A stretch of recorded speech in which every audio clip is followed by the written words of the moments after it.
Alright, so Chapter 7, Consideration and Form. Promise can only be enforced if there is consideration. Promise cannot be binding as a matter of honor.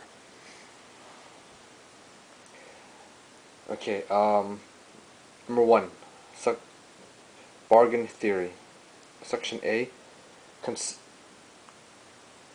definition of consideration. In the traditional common law, there are two criteria for enforceability for the recognition of enforceable promises. Number 1. Promises are enforced only if it forms part of a bargain. Number 2. Recognition for enforceable promises rests on the formal trapping within which the undertaking is given. Alright, so Part B, consideration, bargain theory. Section A, definition of consideration. McCamus states that the doctrine of consideration holds that to be enforceable, a promise must be purchased in the sense of being given in return for something of value provided by the promisee for good consideration. That's page 211.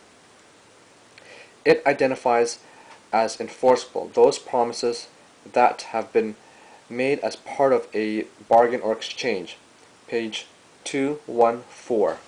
Doctrine of consideration states that a promise is enforceable when there is something exchanged for that promise to be kept. There must be an exchange of value between both parties. Consideration may be nominal or trivial, as the law makes no inquiry as to the adequacy of consideration. This would mean that the parties would have to make their own bargains. Doctrine of consideration will make sure promise is enforceable. It is an exchange of something of value in return for something. McCamus states that the promise must be purchased in the sense of being given in return for something of value provided by the promisee. Alright, benefit to the promisor and detriment to the promisee suggests that a benefit to be conferred by the promisee on a third party may constitute consideration. An example would be the case Ward v. Byham. In Ward v. Byham, 1956, Lord Denning states that, quote, "I have always thought that a promise to perform an existing duty should be regarded as good consideration because it benefits the person to whom it is given," unquote. The father received the benefit that was stipulated. Okay, what was stipulated was the mother to prove that the child was well looked after and happy. The father's promise should be honored. Consideration can be anything beyond a basic legal duty. Another example would be an illustration where the guarantor's promise to guarantee. The loan is given in return for the bank's conferral of a benefit on the borrower. The guarantor does not receive any benefit. The bank will suffer the detriment of promising to confer value on the borrower. Any promise made on the consideration given in return is considered a gratuitous promise. Cases determining whether there is sufficient consideration are all trying to determine whether anything of legal value has been exchanged for the promise to be kept. Okay, so number 1, duty imposed by law or public duty. Existing contractual obligation to the promisor or duty owed to the promisor. Partial payment of debt. Existing contractual duty to a third party. Forbearance to sue.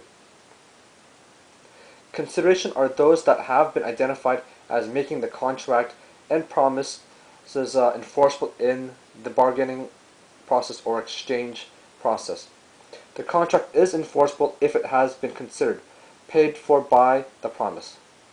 Consideration is the promise to act or forbearance or promise therefore given in return for the promise that one wishes to enforce. In the traditional doctrine of consideration, consideration must move from the promisee to the detriment. To the detriment must, or the detriment must suffer. Sorry, again.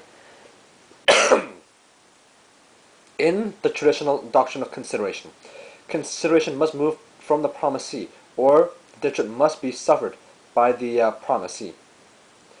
The doctrine of privity contract states that a third party whom benefits are to be conferred by the promisor, but who has given no consideration exchange has no rights to enforce the promisor's undertaking. An example would be this. An example of this would be if I sign a contract to buy an Apple computer for $1,000.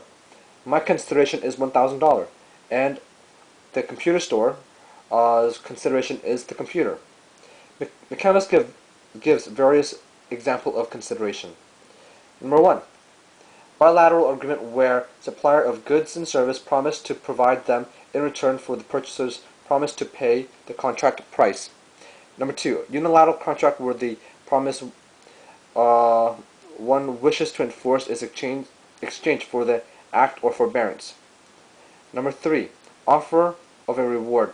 Reward posted for information leading to an arrest in return for a promise of money invites a performance of the act. Number 4. Guarantor of the bank loan promise to guarantee the loan in return for the bank's act of advancing the funds to the borrower. If I promise to pay nothing for the computer, my consideration is 0, and the computer store's consideration is the computer. I do not see any contract because there was no exchange. The case Curry versus Misa describes the nature of consideration as such.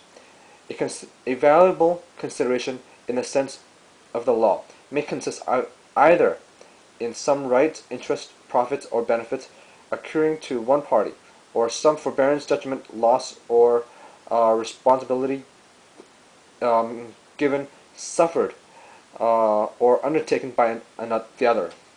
Page 216. Alright, in the case Hammer vs. Sidway, the nephew had his freedom restricted in exchange of $5,000. The uncle died, and the nephew brought this to court to enforce the contract. The defense said there was no consideration because the nephew benefited from the contract. The court argued that there was consideration because it restricted the nephew's lawful freedom of action within certain prescribed limits. Alright, consideration in the case Thomas vs. Thomas, 1842, 2 QB 851. It was ruled that consideration must move from the promise or promisor, and it must be sufficient but not adequate. Quote, consideration means something which is of some value in the eyes of the law, moving from the plaintiff. It may be some benefit to the plaintiff or some detriment to the defendant. Unquote. To have a valid contract, there must be an offer, acceptance, and consideration. An offer is a manifestation of willingness to enter into a bargain. An acceptance is an indication that the party is willing to comply with the terms and conditions of the offer. Consideration is the motive, cause, or the price that induce a party to enter into a contract. The relationship between these elements is that the promisor makes an offer to the promisee in return for a certain consideration. If the promisee wishes to assent and thereby create a contract, he or she will accept the promise. At this point, both parties are bound to the agreement. It is important to note that a valid contract requires a mutual consideration, i.e., each party must receive some benefit in return for being bound by the contract. Okay, that is part 1 of chapter 7, consideration and form. Part B will continue looking at section B of certainty. Alright, so until next time, stay tuned. Thank you.